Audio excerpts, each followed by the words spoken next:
Ce soir, 20h20 à la causerie.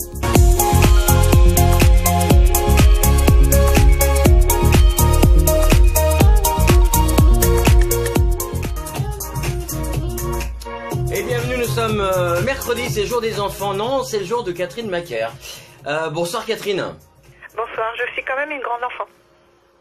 Mais on est tous des grands enfants justement, c'est voilà. C'est ça la beauté. Voilà. Voilà, alors je fais un petit peu le pitch, le temps de retrouver mon pitch parce que je sais qu'il est pas loin, hein. Voilà. Alors, l'addiction au sexe, au travail, son téléphone, internet, au sport, depuis quelque temps l'addiction ne semble plus limitée à la consommation de drogue. Alors comment savoir quand commence l'addiction? Peut-on être accro à n'importe quoi? Les mécanismes sont-ils toujours les mêmes? Et enfin, sommes-nous tous accros à quelque chose? Mais qu'est-ce que l'addiction? Ce soir, c'est avec Catherine Macaire, parce qu'on est mercredi, comme je disais en intro. C'est le jour des enfants. Salut à toutes et à tous. Bienvenue sur le Facebook Live de LCDA. Alors, on va commencer par ah bah tiens, allez, un message WhatsApp de notre ami Ilan, qui est de France. Je vais baisser un petit peu le volume derrière, c'est parti. Alors bonjour à tous, la causerie.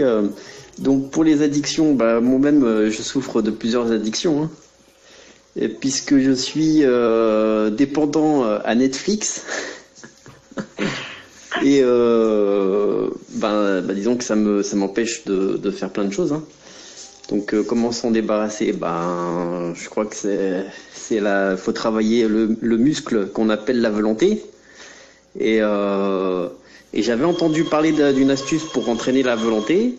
Il s'agissait de prendre quelque chose qu'on aime beaucoup, de le mettre devant soi tous les jours et de faire en sorte de pouvoir ne pas le toucher tout en sachant qu'il est là. Et ça permettait de travailler la volonté. Voilà. Merci à vous tout le monde. Ah Catherine. Oui. Accro à Netflix, Ilan, qu'on embrasse. Oui. Alors, donc tu viens d'utiliser un terme qui est accro. Alors moi, en tant que psy, psychanalyste, je fais la différence entre une addiction et être accro. Une addiction, d'un point de vue scientifique et médical, c'est une pathologie cérébrale qui est définie par une dépendance à une substance ou une activité qui a des conséquences délétères dans notre quotidien, dont on ne peut plus se passer. Ça veut dire qu'on a plusieurs critères qui sont définis dans les addictions, qui font que c'est quelque chose d'irrépressible, un besoin impérieux, soit de jouer, soit de consommer une substance, et c'est la perte de contrôle sur le temps, sur les quantités, donc dans le cas par exemple d'alcool, et c'est quasiment vouer sa vie entière en fait à cette addiction. Donc l'addiction, il y a des degrés bien entendu dans les addictions, mais c'est que principalement ça désociabilise les personnes, ça les empêche de travailler et leur cerveau est constamment occupé à penser en fait, à combler en fait chaque jour, chaque heure par une addiction, une substance ou autre chose. Ça peut être, on appelle des addictions à substance et des addictions sans substance. Les addictions sans substance sont par exemple les jeux vidéo, les jeux de loto, de roulette, de casino. Ça peut être aussi une hypersexualité qui peut être aussi une addiction. Il peut y avoir plein d'addictions différentes. Bon, la première question que moi je vais te poser, Catherine, c'est comment devient-on addict? Alors, l'addiction, elle est caractérisée dans l'enfance en fait. Elle est ancrée dans l'enfance et elle se développe au fil du temps. L'addiction, c'est aussi expliqué de telle manière, on associe l'addiction et en fait le trouble affectif. Donc tout est fait dans l'enfance en fait encore. Une addiction. Donc je comble un vide par une addiction. Alors, elle apparaît en fait par un trouble qui est un trouble en fait de l'incapacité d'être seul avec soi-même. Tu vas trop loin. Moi j'ai dit comment devient-on addict? On devient addict parce qu'on a un trouble en fait de la solitude et qu'on n'arrive pas à vivre avec soi-même parce qu'on a une problématique interne où on n'arrive pas à vivre tout seul, à être tout seul avec soi. Et donc cette perturbation va créer petit à petit une addiction. Si je te parle de nomophobe ou de nomophobie, est-ce que ça te parle? Non, le terme non. Eh bien, c'est celui qui est addict au téléphone cellulaire. Ah, d'accord. Voilà. Oui. Et justement, certains enfants à qui on enlève ce téléphone ont des sueurs, ont des tremblements, etc. Donc, ils sont vraiment addicts. Ah, j'ai réussi à te coller. Je suis content. Oui, bah c'est bien. Non, mais écoute, voilà. Hein. Tu as raison. Bah, très intéressant. Je sais pas, il y a une liste justement de toutes les maladies qui sont en rapport avec l'addiction. Oui. Est-ce que tu peux en citer quelques-unes? Moi, j'ai beaucoup d'addicts dans mes patients, mais principalement à des substances, drogue, alcool, c'est les choses les plus fréquentes. En tout cas, qui donnent lieu à des consultations. En ce qui concerne le téléphone et tout ça, c'est quelque chose que les gens n'osent pas encore venir vraiment parce que n'associent pas ça vraiment à une addiction, mais plutôt je suis accro, je peux pas me passer de mon téléphone.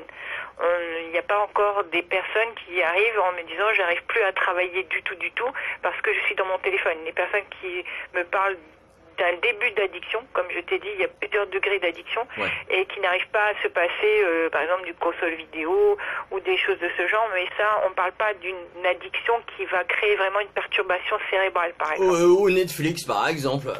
Netflix, par exemple, oui. C'est intéressant parce que chez nous, c'est encore pas arrivé en Guadeloupe, ou dans les Outre-mer, c'est peut-être une bonne nouvelle, en fait. Il y a beaucoup d'addictions dans les Outre-mer, hein. Beaucoup d'addictifs, l'alcool, les drogues, le sexe peut-être, l'hypersexualité, sont les trois premières addictions qui sont les premières consultations en fait dans les troubles addictifs. Question de Dimitri nous dit ah bon on utilise le produit ou son simili comme compensation du manque. Alors il est carrément choqué parce qu'il s'attendait pas à ce type de à ce type de commentaires. Bon alors comment devient-on addict? Ça on l'a dit. Quels sont les mécanismes? Alors les mécanismes, c'est que il y a donc cette incapacité, cette solitude qui est à l'intérieur, qui crée en fait une détresse profonde, une souffrance. C'est-à-dire que l'addict, souvent on dit l'alcool c'est le problème ou la drogue c'est le problème. Le problème c'est pas ça, c'est que les addicts trouvent un apaisement à travers un produit ou une attitude qui va combler momentanément cette idée de solitude et de souffrance. Donc là, on peut parler éventuellement d'une nervosité latente, ce qu'on appelle maintenant le stress? Non, c'est pas vraiment le stress, c'est plus une dépression intérieure de ne pas arriver à se gérer et à avoir un sentiment tout le temps profond que rien ne va. C'est comme si c'est une mort lente de soi-même en fait. Donc c'est l'apparition en fait des addictions, c'est parce qu'on est extrêmement malheureux, mais on ne sait pas l'identifier et que on est tout seul, c'est-à-dire on se sent seul. Même si on est entouré, on se sent seul. Donc c'est un sentiment profond de solitude qui est lié souvent à la prime enfance et au début de l'enfance où on s'est senti extrêmement seul ou au contraire extrêmement étouffé. Ah oui. Donc, voilà. D'accord. Bon, alors on parlait de l'ami Dimitri qu'on salue, qui a laissé un petit message WhatsApp, audio. Oui. Et c'est parti pour 1 minute 12 de bonheur. Salut Bernie, salut la causerie. Ce soir, la question est intéressante parce que, en fait, on a tous ce problème actuel qui est l'addiction. Je ne sais pas qu'est-ce qui explique ça, hein, mais en tout cas, on utilise tous de nos jours la technologie actuelle. On utilise tous notre voiture à fond. On a tous un petit peu ce problème il me semblait, d'addiction, en tout cas pas d'addiction, de ces choses. Et c'est là où je veux venir, c'est que on ne doit pas non plus aller considérer que parce qu'on utilise à fond quelque chose, qu'on souffre d'addiction à la chose. Quand j'étais au collège, j'utilisais beaucoup les jeux vidéo, par exemple, hein, et j'étais à 2 doigts d'en devenir addict.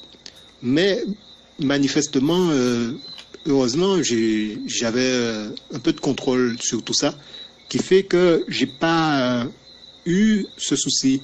Et malgré que j'avais une utilisation assez intensive de toutes ces choses, de la technologie, de tout ça, j'ai toujours su garder le contrôle. Donc à savoir là, est-ce que je suis addict ou pas? Il me semble que non. Catherine?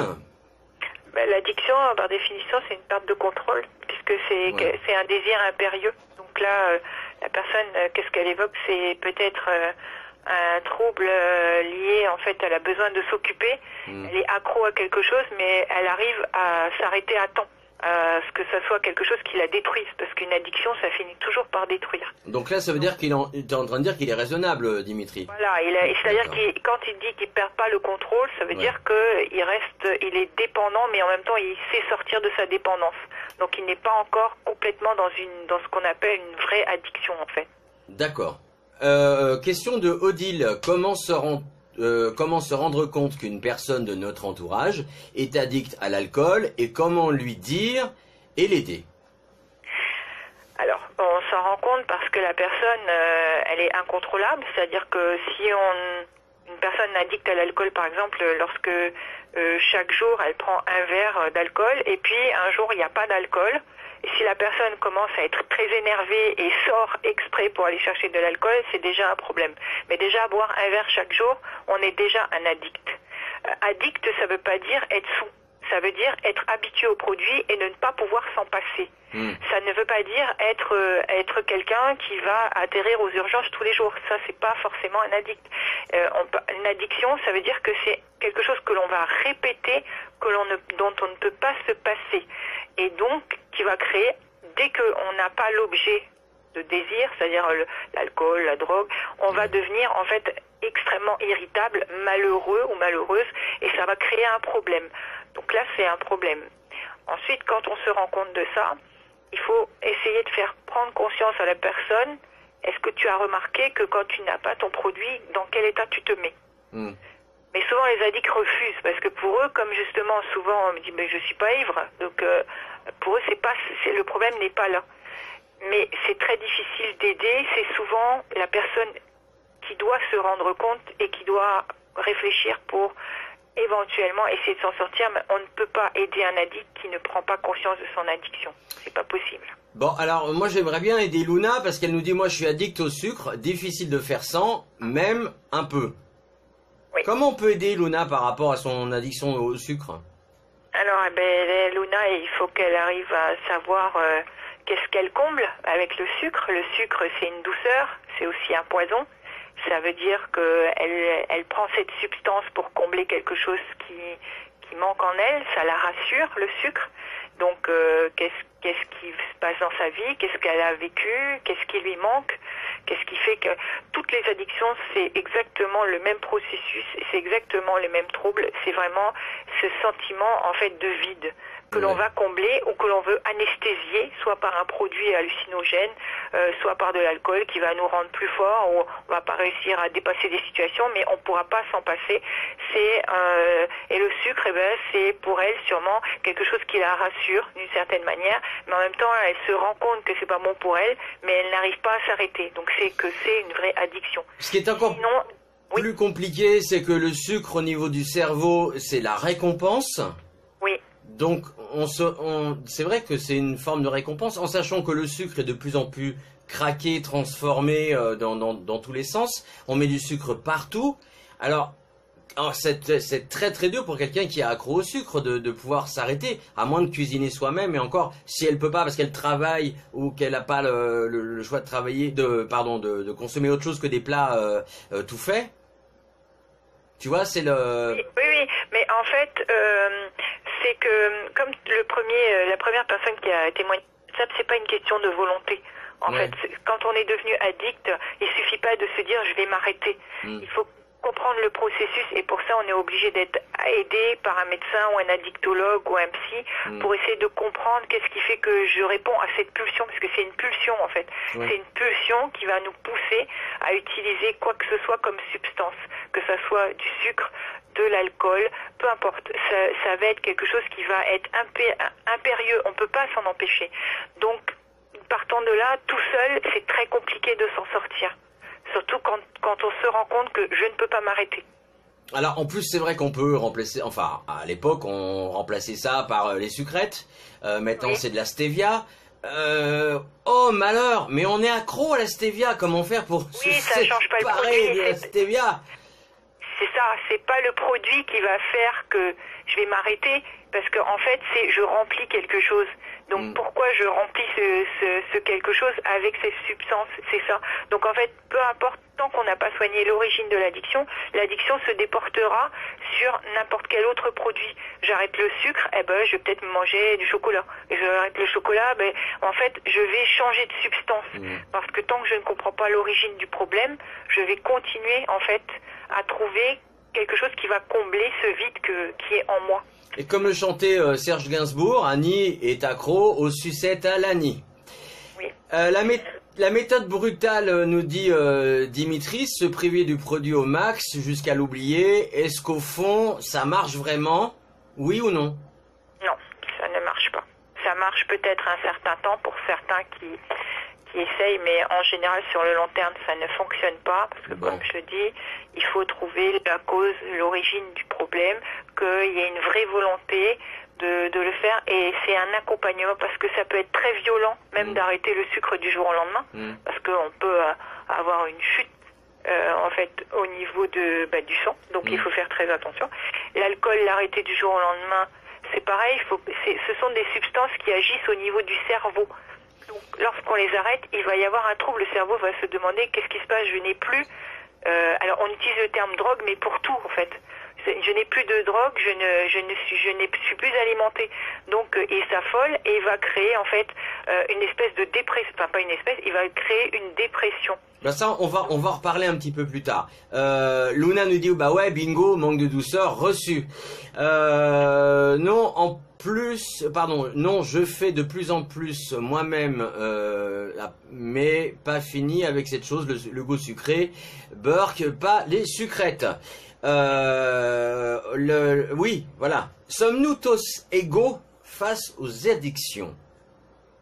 Non, on n'est pas égaux. Ah, c'est peut-être une bonne nouvelle alors, ou une mauvaise. Bon. Alors, parce que ça dépend du contexte dans lequel on a grandi. Oui. Ça dépend si on a été face aux produits rapidement. Par exemple, souvent dans l'enfance, nos parents, pour nous rassurer, vont nous donner un bonbon, un morceau de sucre, etc. Et ça va nous rassurer, et donc ça va conforter, et ça va nous donner l'injonction que plus tard, quand je vais manger un petit truc, ça va aller mieux, alors que c'est juste une fausse croyance qu'on ancre dans la tête. Ça va être aussi le modèle parental. Si on a des parents qui sont addicts ou qui ont une tendance addictive, on va avoir plutôt tendance à être dans ce milieu, donc on va avoir tendance à avoir des répétitions. Alors pas forcément au même produit, mais quand même souvent un produit dérivé. L'alcool peut engendrer sur la nourriture par exemple. Et puis il va y avoir donc le contexte qui est très favorisant, donc il va faire aussi. Alors c'est pas le milieu social, parce que dans tous les milieux sociaux il y a des addicts. Ça c'est pas le milieu social, mais ça va être peut-être plus visible dans certains milieux sociaux, parce que on va moins faire attention en fait au tout départ aux addictions. C'est-à-dire que le grand-père qui donne un Werther, je vous rappelle que c'est un caramel sucré, légèrement salé au petit enfant, c'est la faute du grand-père. On ne peut pas l'assassiner, il est décédé depuis. Si je suis accro au sucre. Non, c'est pas aussi simple que ça. C'est-à-dire que le grand-père va donner le petit bonbon qui va rassurer l'enfant, mais c'est en fait le contexte qui va faire que, par exemple, si cet enfant a ressenti peu d'amour de la part de ses proches et une grande solitude, alors il a un risque de développer des addictions. Les addictions, c'est vraiment le trouble en fait de l'affect. C'est un trouble qui est lié vraiment à cet état de solitude profonde, qui est lié au manque d'amour que l'on a reçu lorsqu'on était enfant. Même si à l'origine c'était récompenser l'enfant parce qu'il a bien fait ses devoirs, il a bien fait la vaisselle ou que sais-je. Là, il y a pas trop de risque d'être addict. Mais c'est plus le contexte en fait psychique du manque d'affectif qui va créer. C'est quasiment tout le temps ça en fait. Bon, papy, je t'aime. Ah oui, papy. On va parler de manque. Tiens, qu'est-ce que le manque en fait? Eh bien, le manque, c'est quand le produit que j'utilise, drogue, alcool, peu importe, me rend irritable ou dépressif ou agressif. Et à ce moment-là, eh ben, je suis en état de manque. Donc le corps parle. Il peut y avoir des douleurs atroces, hein, même par manque de sucre, ça peut se faire aussi, manque de chocolat. Il peut y avoir des sensations. En fait, c'est quelqu'un qui va rechercher le produit absolument. C'est-à-dire est capable de sortir en pleine nuit, aller chercher dans un petit magasin sa tablette de chocolat, son verre d'alcool, ses cigarettes. Là, on tombe vraiment dans quelque chose d'excessif, donc d'addictif. La présence de l'autre aide-t-elle, Dimitri, pour cette question-là? Alors, le Werther, c'est un petit caramel, je disais, un petit bonbon au caramel. Au beurre salé, voilà. C'est pas ça? Pardon? Au beurre salé, c'est pas ça? Oui, légèrement salé, voilà. Il y avait de la pub. En plus, c'était vraiment un grand-père qui donnait le Werther. Et en plus, moi, c'est vrai que j'ai eu des personnes âgées qui me donnaient, quand j'étais petit, ces petits bonbons-là, voilà. La présence de l'autre aide-t-elle, Dimitri, posez la question. Alors, la présence de l'autre quoi? Dans le soin ou à la base? À mon avis, ça doit être à la base. Alors, c'est-à-dire que dans le cas d'addiction, c'est vrai que d'être accompagné, c'est beaucoup plus facile d'aider un patient, par exemple, qui a une compagne ou un compagnon avec qui on peut interagir et qu'on peut lui donner des éléments pour essayer d'aider la personne qui est dans les addictions et d'essayer de s'en sortir. Parce que lorsqu'il y a un addict, toute la famille est impactée. Ce n'est pas qu'une seule personne. Ça affecte tout le monde. Les parents, les enfants, les conjoints. L'addiction, c'est un trouble qui va toucher tout le monde parce que les autres qui sont dans l'entourage se sentent impuissants, ne savent pas comment agir. Alors souvent, beaucoup de gens vont réagir assez violemment. Par exemple, vont découvrir qu'un enfant est addict aux stupéfiants. On va réagir violemment, en punissant, en étant Et or, c'est pas des réactions à avoir parce que c'est un accompagnement qu'il faut avoir parce que si la personne s'est dirigée vers des produits, peu importe lesquels, c'est qu'elle a une grande souffrance. On sait pas, c'est pas par hasard qu'on sombre en fait dans les addictions, c'est vraiment parce qu'on est en souffrance. Ça rejoint la réflexion de Luna qui dit en fait on est tous des mal aimés quoi. Un peu, tous les addicts sont des gens mal aimés. Enfin, qui se sentent mal aimés. Ça veut pas dire qu'ils sont mal aimés, c'est ce qu'ils ressentent. D'accord. C'est ce qu'ils ont interprété, c'est ce qu'ils ont vécu. Donc le message qu'on donne tous les soirs, donnez de l'amour, soyez présents pour les autres, continuez, c'est très bien, comme ça vous allez aider tous ceux qui sont addicts. Alors ça soit au sucre, au chocolat, à la cigarette, au tabac, aux drogues, etc. Voilà. Alors, Dimitri, avoir quelqu'un pour vivre, parler, des amis, cela peut combler le manque, j'imagine. Tiens, c'est marrant, juste avant que je dise ça. Oui, ça peut aider. Ça peut aider. Et si c'est très profond, ça sera un support, peut-être ça atténuera l'addiction, mais c'est quelque chose qui est vraiment vécu de l'intérieur et qui est lié vraiment à l'enfance. Ouais. C'est pour ça que moi, j'insiste beaucoup sur l'éducation des enfants et de l'amour qu'on leur porte et comment on leur porte. Parce que c'est ce qui va faire les adultes de demain qui soient en bonne santé physique et mentale. Et souvent, on ne prend pas en considération que toute la racine, c'est là. C'est-à-dire, c'est entre 0 et à peu près 10 ans. Après, tout est joué. Hein. Lorsque l'enfant a 15 ans, c'est pas à 15 ans qu'on devient quelqu'un d'autre. C'est les conséquences, en fait, de ce qui s'est passé dans l'enfance. Après, ça veut pas dire que les parents sont des mauvais parents. Ils n'ont pas appris eux non plus. Mais c'est de prendre conscience quand on a un enfant que son devenir plus tard, quand des parents ils me disent oui, regardez, mon adolescent, il fume des joints, j'en peux plus, c'est un enfant. Oui, mais c'est malheureusement la conséquence de l'environnement familial souvent, des non-dits et du manque affectif qui va créer cette déstabilisation beaucoup plus importante. Au-delà de la crise entre guillemets d'adolescence. Là, je parle de gens d'enfants qui rentrent vraiment dans des processus destructeurs. Alors, Luna nous dit ouais, c'est hyper perso. Du coup, on s'en sort pas comme ça. C'est hyper perso, si, puisqu'on peut se faire aider par des spécialistes. On est là pour aider les psychiatres, les psychothérapeutes, les psychanalystes, les psychologues, les médecins addictologues sont là pour aider les gens. Et heureusement, il y a quand même des résultats assez favorables. lorsque la personne elle a envie vraiment de sortir de cette situation. Donc il y a quand même beaucoup d'espoir. Aujourd'hui, on a fait beaucoup de progrès sur les psychothérapies, sur les accompagnements de groupe ou individuels pour aider les gens à sortir des addictions. Alors, je vais parler un petit peu d'alcool. Faut dire que chez les alcooliques en général, le manque de cette drogue qui est licite, qui est pas illicite, hein, Oui. peut provoquer un délirium très mince, c'est-à-dire des confusions mentales, hallucinations, tremblements, etc. Qui peut entraîner même la mort chez certaines personnes, c'est-à-dire en général ceux qui n'ont pas qui sont en absence de traitement, pardon. Oh, j'en bafouille dedans. Alors qu'est-ce qu'on peut faire justement pour éviter de tomber toujours dans l'excès, parce qu'on dit chez nous on boit un petit punch. Et puis, ouais, mais c'est pas grave, c'est qu'un petit punch. Puis tous les soirs, je suis invité, mais je bois un petit punch. Ou je me bois mon petit verre de whisky, ou mon petit verre de spiritueux. Est-ce que ça, déjà, c'est grave? Est-ce que c'est être alcoolique? Oui. Ouais. L'alcoolisme, c'est déjà de consommer un verre par jour et de pas pouvoir s'en passer. Et ce qui est assez fou, c'est que... Le degré d'alcool qu'on a dans le sang, c'est la récurrence qui va créer en fait que je suis alcoolique. L'alcoolique, en fait, quelqu'un qui boit de temps en temps va boire 2 verres et va sentir un peu la tête qui tourne. Quelqu'un qui est dans la répétition chaque jour qui boit de l'alcool, en fait, il a plus les mêmes, enfin, il ne ressent plus les mêmes effets en fait dans son corps. Et c'est exactement pareil aussi que les addictions aux médicaments. C'est-à-dire que, on se rend pas compte, on prend un truc tous les jours et on se rend même plus compte, en fait, des effets que ça procure, en fait, dans notre corps. Et on pense qu'on maîtrise. Alors, on dit, la personne tient l'alcool.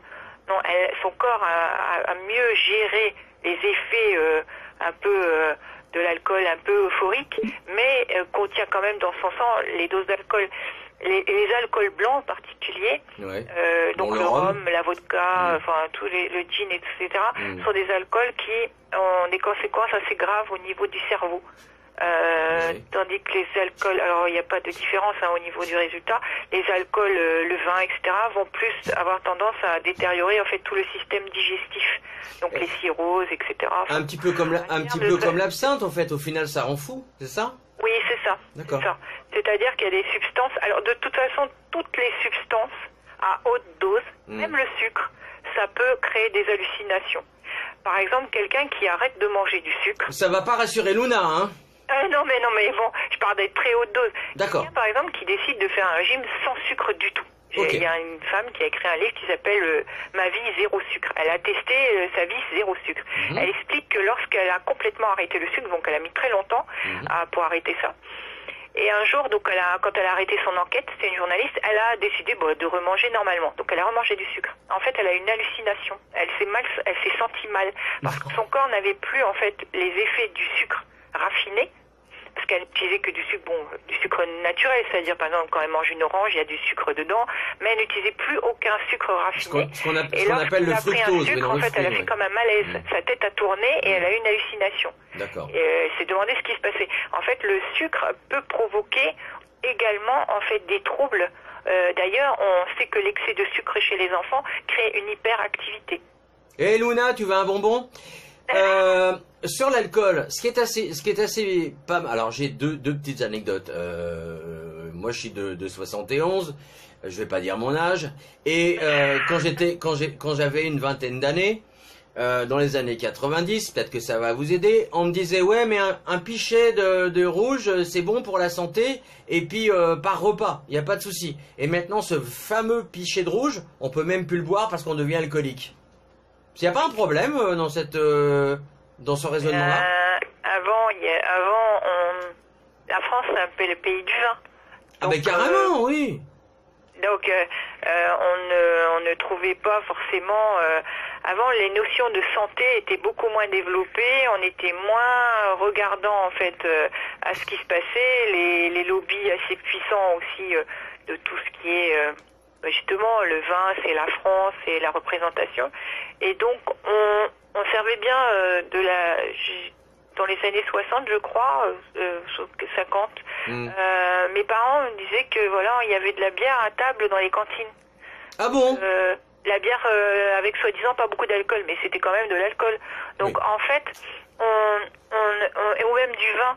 C'est-à-dire les grands-parents ou les arrière-grands-parents donnaient, lorsque l'enfant était malade, un petit verre en fait d'alcool, je sais plus ce que c'était, pour réduire la température par exemple. C'était des choses, on n'avait pas conscience avant des dangers, parce que la science et la médecine n'avaient pas suffisamment avancé, et c'est à force qu'on a développé, qu'on a commencé à faire des campagnes pour les maladies cardiovasculaires, pour l'obésité, pour justement l'alcoolisme qui était grandissant. On a commencé à prendre conscience dans les années 80, 90 en fait, de la santé et de la santé publique. Et c'est là qu'on a commencé à réguler et à réduire, et qu'on a vu les publicités concernant l'alcool, combien de verres on pouvait boire.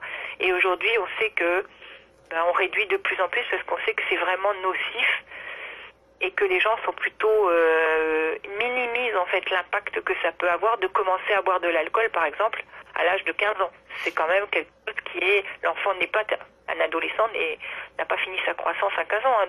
Donner de l'alcool, c'est pas du tout bon. Je vais donner deux exemples. Par exemple, la chartreuse, qui est un alcool qui est fait justement à chartreuse, qui elle était à l'origine un digestif, mais qui était aussi bon pour la santé, pour ci, pour là. Et le génépi, parce que je pense que c'est ça dont tu parlais, ce fameux verre qui faisait baisser la température. Je sais que le génépi, c'est une plante qui est magnifique, mais malheureusement, il y a beaucoup d'alcool. Je vous rappelle aussi que des choses qui fonctionnent très bien, par exemple les fleurs de Bach, pour ceux qui connaissent pas. Bach, comme le compositeur, en fait, c'est c'est une macération de plantes dans du cognac. Ça a beaucoup d'effets parce que les plantes, mais le problème c'est le cognac. Alors, est-ce que ça veut dire que par exemple je prends des fleurs de Bach? Tu connais les fleurs de Bach, Catherine? Oui, je connais. Est-ce que je prends des fleurs de Bach, ça veut dire que je suis accro à l'alcool? Non. D'accord. Parce que la dose elle est vraiment infime. Ah, je suis pas addictif, tout va bien. Donc oui, prenez des fleurs de Bach, c'est bon pour la santé. Oui. Non mais vous vous rendez pas compte, tiens voilà, une info peut-être que les gens n'avaient pas. Alors un verre de bière, bah oui un verre de bière. Moi je me souviens à la cantine, j'avais le droit mon petit pichet de rouge. Oui. Ouais. Bah maintenant quand tu vois ce qu'ils bouffent dans les cantines, je préfère rester à mon rouge, hein. Pour dire mais quand tu vois ce qu'ils ont sur leur plateau, bah, peut-être tiens on en parlera de ces quatre, de tout ce que il y a dans les cantines de nos chers Timoun. Odile nous pose la question, et pour les gros fumeurs, comment faire? Alors pour les gros fumeurs, il faut vraiment déjà qu'il y ait une volonté. C'est-à-dire pas la volonté d'arrêter, mais la volonté de se dire non, je ne peux plus continuer à fumer. Savoir qu'en fait, il y a tout un interrogatoire lorsqu'on fume des cigarettes, à savoir qu'est-ce que la cigarette en fait quelle est la place dans sa vie? Est-ce que c'est un moment de détente pour moi? Est-ce que c'est un moment de décompression? Enfin, c'est d'essayer d'identifier qu'est-ce que la cigarette en fait représente dans ma vie. Est-ce que c'est parce que j'ai pas envie de rester les mains vides quand je suis en société, alors je prends une cigarette comme ça j'ai l'air moins seul? Est-ce que c'est ça? Et donc d'arriver à essayer d'identifier, mais il faut toujours se faire accompagner. C'est-à-dire que tout seul, c'est extrêmement difficile quand on est addict de sortir de l'addiction. C'est possible, mais c'est quand même extrêmement rare. Souvent, c'est récidivant. C'est-à-dire que les personnes vont arrêter quelques temps, 1 an, 2 ans, 6 mois, etc. et vont replonger à la moindre émotion négative importante. Parce que, alors, comme je l'ai dit, les addictions, c'est de l'affect, c'est rien d'autre. Bon, alors justement, il y a cette addiction entre le conscient et le subconscient. Il faut savoir un truc, c'est que quand pour le subconscient, c'est du bonheur, dans le conscient, mais pas du tout, c'est l'enfer. Mais quand vous avez fait ça pendant 21 jours, c'est important les 21 jours, ça veut dire que c'est ancré là-dedans. Donc si vous faites pendant 21 jours abstinence de certaines choses, ça va rentrer petit à petit dans votre cerveau et aller dans le bien-être. Mais ce que dit Catherine, le piège c'est ça, c'est que à la première émotion, par exemple un accident de voiture, un décès, une maladie ou quoi que ce soit, on risque de retourner dans cette addiction. Comment faire pour justement ne pas y retourner, Catherine? Eh bien, il faut se faire absolument accompagner, c'est pas possible tout seul. C'est pas possible tout seul? Non. D'accord. C'est quasiment impossible. Il faut toujours l'aide, en fait, parce que justement le trouble il vient des émotions, c'est-à-dire que quand tu dis 21 jours, oui 21 jours par exemple c'est le temps en fait de régénérer un cycle. Et par exemple quand on prend des médicaments comme Oui. des antidépresseurs, on sait qu'il faut attendre 20 jours, à peu près 3 semaines pour avoir des effets. Oui. Il faut attendre à peu près 20 jours pour qu'il y ait un cycle en fait qui se renouvelle. Mais les 20 jours pour quelqu'un qui est addict, c'est extrêmement long.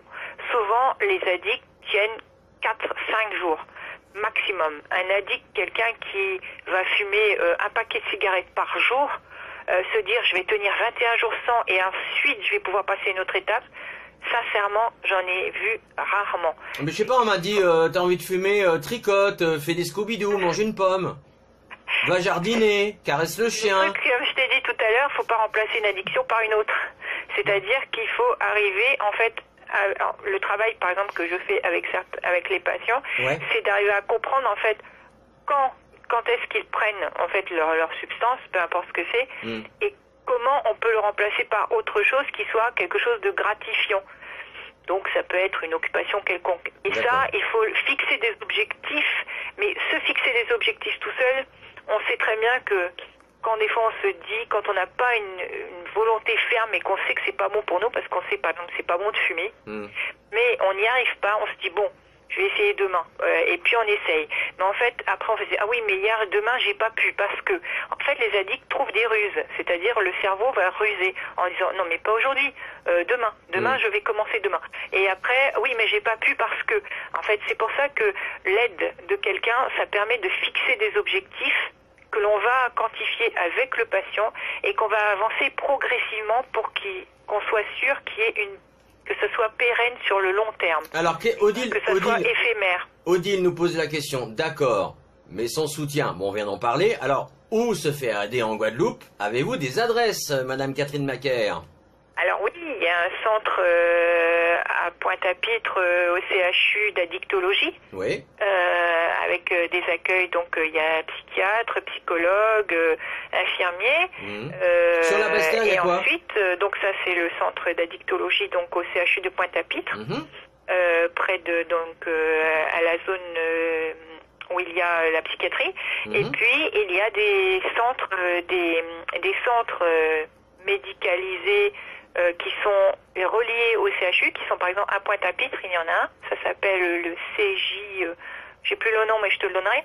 Ouais, c'est à, à et là, côté c'est pareil, du c'est un Mémorial centre Act. d'accueil où il y a des spécialistes, il y a un médecin, il y a un médecin et des psychologues qui sont spécialisés en addiction, parce que là c'est une spécialité, et qui peuvent accueillir. C'est un accueil ouvert, c'est-à-dire que là on vient, on parle de ses problèmes, on est pris en charge, et puis il y a après, si on veut aller dans le privé, donc aller consulter psychologue, psychothérapeute, ou déjà commencer par son médecin traitant, par lui en parler, et qui orientera en fait la personne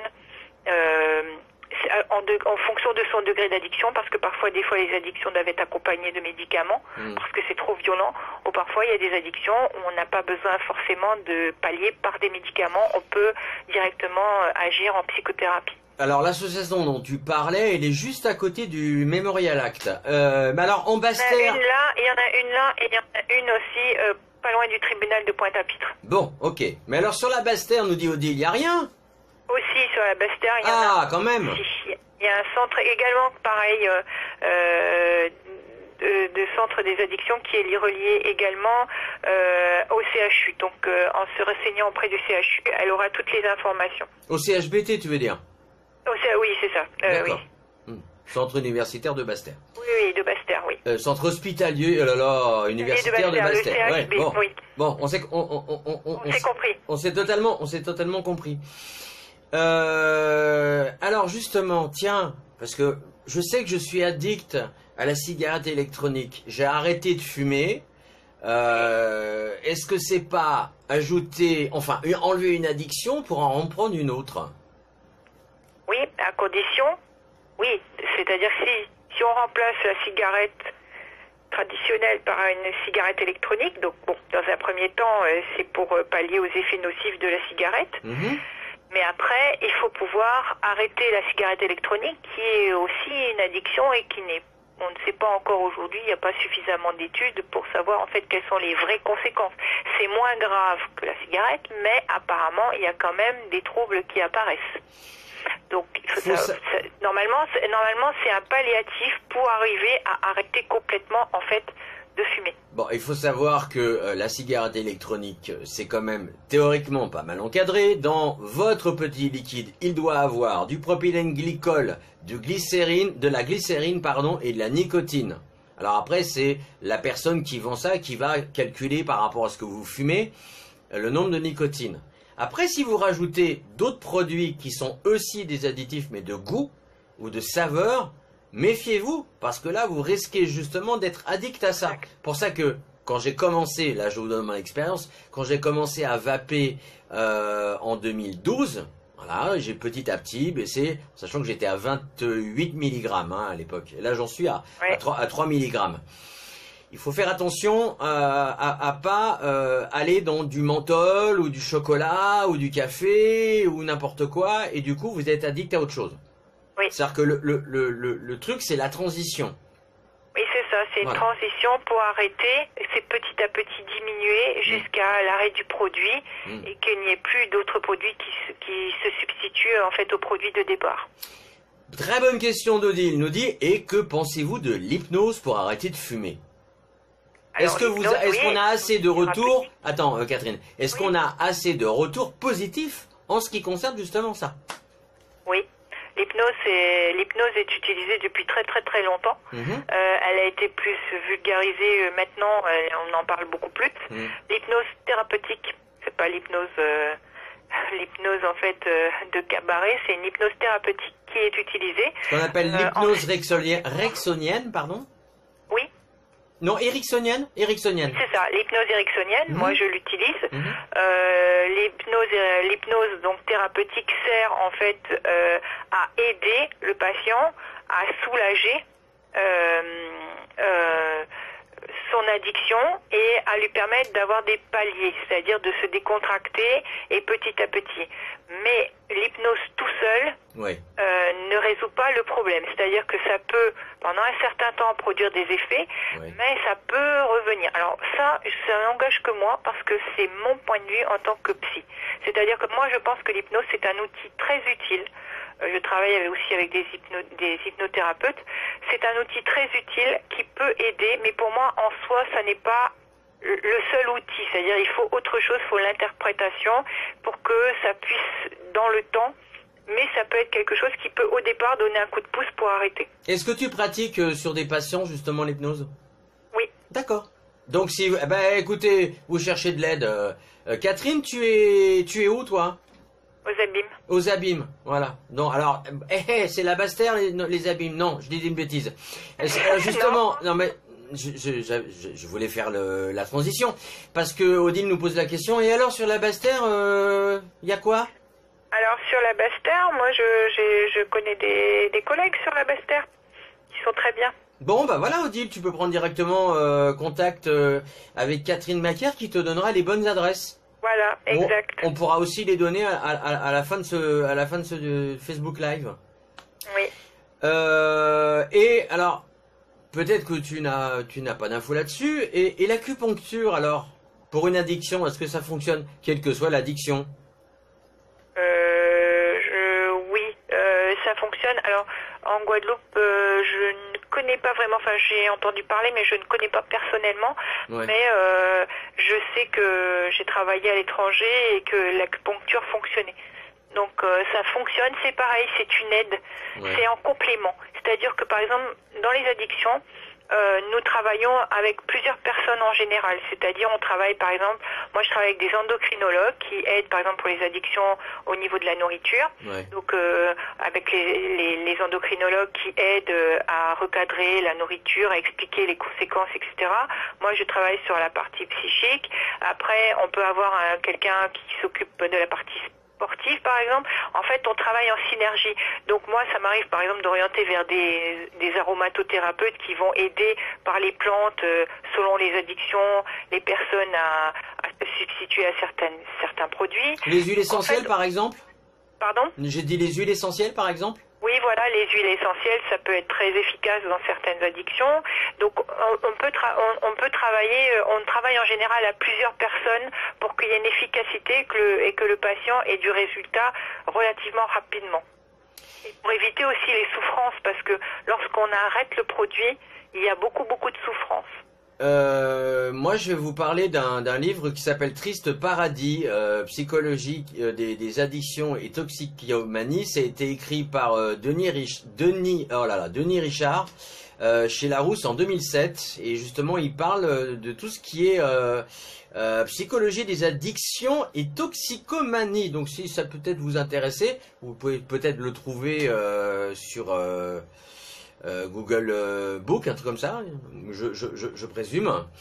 Ouais. Il y a un livre aussi qui est très bien, bon, il est un peu plus technique, mais il est bien quand même, de Catherine Audibert, qui s'appelle La capacité d'être seul. Ouais. C'est un essai sur la solitude, l'amour et les addictions. D'accord, parce qu'il y avait aussi, alors j'ai d'autres références moi, parce que j'ai aussi bossé le sujet. L'amour est une drogue douce, en général. C'est Michel Reynaud chez Robert Laffont en 2005. Et moi j'aime bien l'amour, c'est une bonne drogue. Est-ce que c'est grave d'être addict à l'amour? L'amour non, au sexe oui. D'accord. Et donc vive la tendresse et vive l'amour quoi. Après voilà. faut pas que ça devienne obsessionnel. Ben voilà. C'est ça. C'est là tout le but de la causerie d'en parler. Est-ce qu'on risque pas entre une addiction qui existe créer justement une autre pathologie derrière? C'est-à-dire alors là, oh là là, je vais peut-être aller loin. Je veux dire, est-ce que quelqu'un qui est kleptomane, par exemple, oui. Il peut avoir aussi d'autres addictions derrière, parce que la kleptomanie, c'est une addiction. Parce que je ne savais pas ça.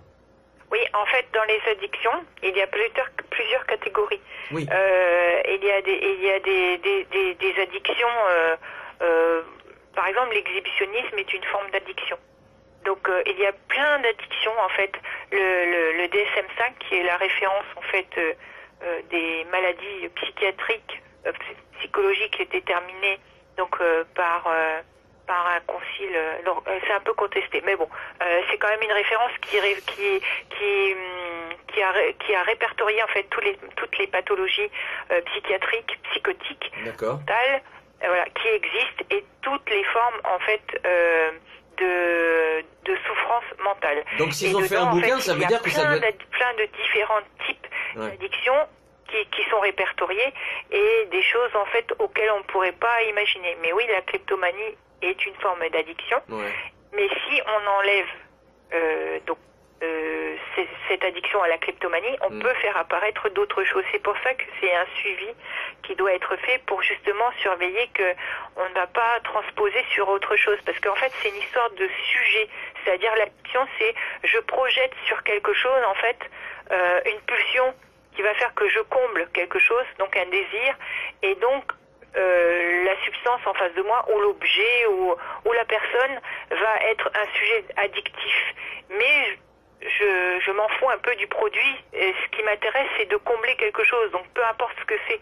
C'est aussi pour ça que, par exemple, les addicts aux drogues vont essayer plein de drogues, parce qu'en fait, peu importe la drogue, ce qu'ils recherchent, en fait, c'est cette sensation d'oublier, ou d'ivresse, ou de descente, ou de ce qui se passe, et de combler quelque chose qui fait souffrir, parce que tous les gens qui sont addicts, au bout d'un certain temps, se rendent compte que les effets du produit, c'est-à-dire l'euphorie provoquée par l'alcool, la drogue, le sucre, etc., le temps de la montée, c'est-à-dire que de l'euphorie, va devenir de plus en plus petite par rapport au temps de descente. C'est-à-dire que quand je vais boire, au début, je vais être 4-5 heures super bien, planer, être euphorique, rigoler, etc.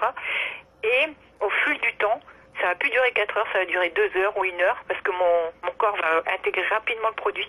Mais la descente, elle va être terrible. C'est-à-dire que le moment de dépression où il n'y aura plus la substance dans mon corps, au départ, va représenter peut-être 4-5 heures où je vais pas me sentir forcément bien. Et après, ça va durer 10 heures, 12 heures, des jours. Et là, c'est pour ça que quand on dit le manque, c'est la recherche du produit absolu, parce que c'est tellement douloureux physiquement et psychologiquement. Un petit peu comme je les fumeurs prendrais n'importe quoi, en fait. Les fumeurs de crack, pardon, en font partie. Attends, Odile, Catherine prendra contact avec toi. Y a pas de souci. Ça va se faire. Ça va. Alors, ça tombe bien, c'est la fin. Allez, je vous lance une petite info, les gens qui ne le savent pas. La masturbation est une addiction. Oui. Oh là, dis donc, ça fait un poids là, les enfants. D'un seul coup, boum. Ah non, je vais plus me toucher. Non. Non, faut pas exagérer. D'accord. C'est comme je t'ai dit, c'est quand ça dépasse une certaine limite et que c'est quelque chose. Combien de fois par jour maximum, docteur? Je suis pas docteur. Non, mais je dis ça en plaisantant, mais voilà. C'est quand c'est quelque chose qu'on peut pas contrôler, c'est-à-dire c'est n'importe comment, n'importe quand. 5 fois, 10 fois, 20 fois. Déjà, c'est une pulsion, c'est-à-dire quelque chose d'irrépréhensible où je sais que c'est pas le moment, c'est pas l'endroit, et ça devient quelque chose d'impérieux. Si je le fais pas, j'ai l'impression que je vais mourir. Là, c'est une addiction. Par exemple, l'exhibitionnisme, c'est une addiction. Oui, c'est une addiction. D'accord. Mais alors, comme disait Luna tout à l'heure, on est tous foutus, personne nous aime, et puis on est tous addictifs à quelque chose. C'est la fin du monde. Non. Et demain vous serez allergique aux gilets jaunes. Ouais, voilà. Méfiez-vous. Mais, tu sais, tout à l'heure, tu disais pour les téléphones portables. Ouais. Mais quand je te dis que l'addiction, c'est un trouble de l'affectif et de la solitude, c'est que les téléphones portables, ça nous connecte virtuellement à tout et n'importe quoi. Et donc, ça veut bien dire que je suis incapable d'être tout seul. Il faut que je m'occupe à regarder ce qui se passe sur mon téléphone ou à parler à quelqu'un ou à croire que quelqu'un s'intéresse à moi parce que je ne sais pas vivre seul et profiter des instants présents. Mais alors attends, relire Le Petit Prince aussi. Ah bah excellent, Saint-Exupéry. C'est vrai qu'alors, j'utilise Facebook, c'est vrai pour la causerie. Mais remarquez, ce petit geste qu'on a tout le temps là, parce que quand on regarde le fil d'actualité, on glisse le doigt et il n'y a jamais de stop. Oui. Il n'y a jamais de stop. Mais c'est nous qui devons faire stop. Donc on a encore besoin, envie. Oui. Alors comment? Est-ce qu'il faut mettre une attelle pour éviter de pouvoir bouger le doigt sur le téléphone? Je sais pas. Non, il faut se fixer des temps et puis réaliser, être dans ce qu'on appelle la pleine conscience, c'est-à-dire quand on fait quelque chose, de se dire mais est-ce que ce que je suis en train de faire c'est vraiment utile et pourquoi je le fais? Est-ce que c'est vraiment constructif en fait? Est-ce que j'ai pas autre chose de plus intéressant à faire? C'est ça. Est-ce que c'est vraiment constructif ou pas? Voilà, exactement. Est-ce que ça a une utilité ou est-ce que c'est parce que je sais pas m'occuper à autre chose? Mais aujourd'hui, la société aussi nous apprend qu'il ne faut jamais s'ennuyer. Or, c'est l'ennui qui va être créatif. C'est-à-dire, lorsque on s'ennuie, quand on est enfant, on essaye de peut-être de bricoler, de faire autre chose, de jouer dans le jardin. Aujourd'hui, la facilité de ce que je vois, c'est que les parents, lorsque moi, par exemple, je reçois des parents avec des enfants et que les enfants sont dans la salle d'attente, le parent a le réflexe incroyable de lui tendre son téléphone portable alors que l'enfant n'a rien demandé puisque j'ai des jouets pour les enfants. Et donc, le parent déjà crée cette dépendance. Tu n'es pas tout seul, tiens, tu as le téléphone. Alors que non. L'enfant doit apprendre à créer, à découvrir l'univers autour de lui. Parents, ce n'est pas bien. Le destin de ton enfant est dans tes doigts et dans ta main. Ne fais pas de conneries avec ton enfant. C'était un message du comité du soutien de l'enfance. C'est ça. Bon, il nous reste encore 6 minutes. Je sais pas si il y a plus trop de questions, mais moi j'en ai toujours des questions qui viennent par-ci par-là. Oui. Donc le bouquin que tu parlais de tout ce qui était addiction et donc forcément pathologie, il fait combien de pages? Il